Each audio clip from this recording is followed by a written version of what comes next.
It was New Year's Eve, and the old man sat down at his desk to write out some resolutions for the coming year.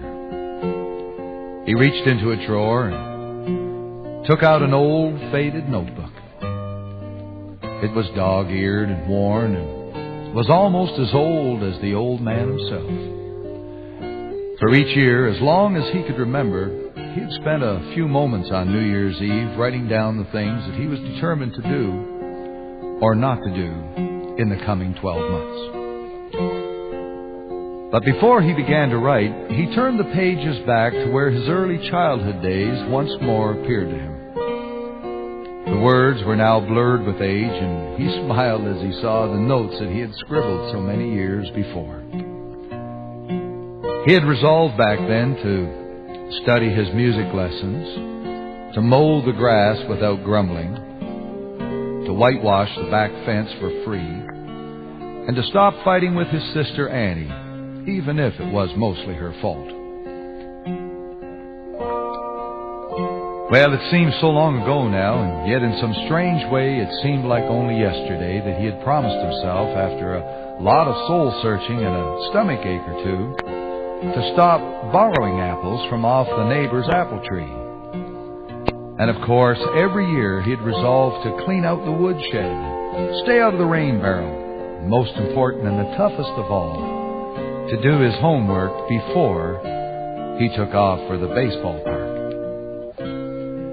Then he turned the pages to where he saw the fiery writings of a young man.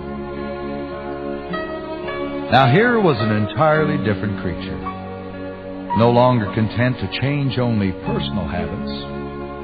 Now the world was his responsibility. Society must be changed, customs flung aside. And most important, he had to open the blind, unseeing eyes of his elders, who he was convinced could see no further than their noses. He would fly to distant shores, sail the seven seas, and conquer unknown dangers in this his most noble duty.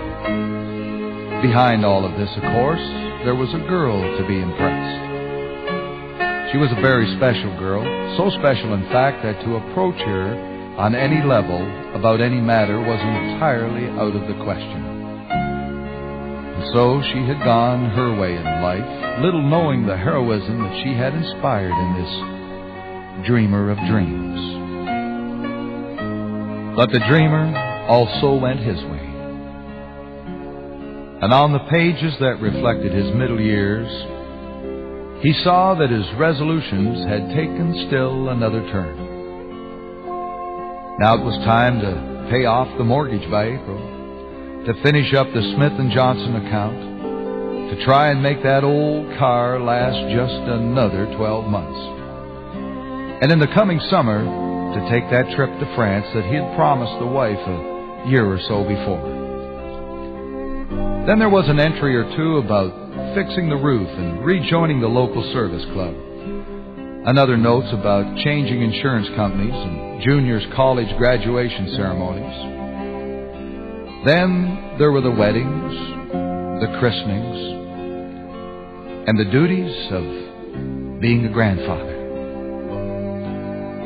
And he turned the pages more quickly as he neared the end, until a clean white sheet lay before him.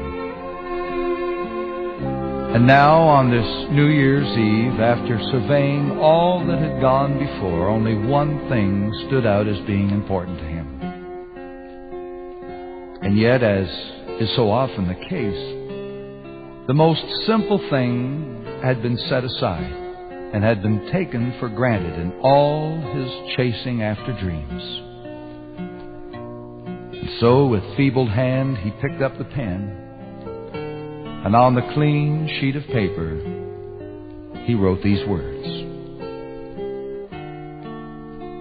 May I have the good fortune to see again the springtime flowers, and to hear once more the robins in the willow tree. Let me taste the air after a summer rain, and let me walk again through autumn's golden haze. Let me feel the first winter snowflakes on my face and hands.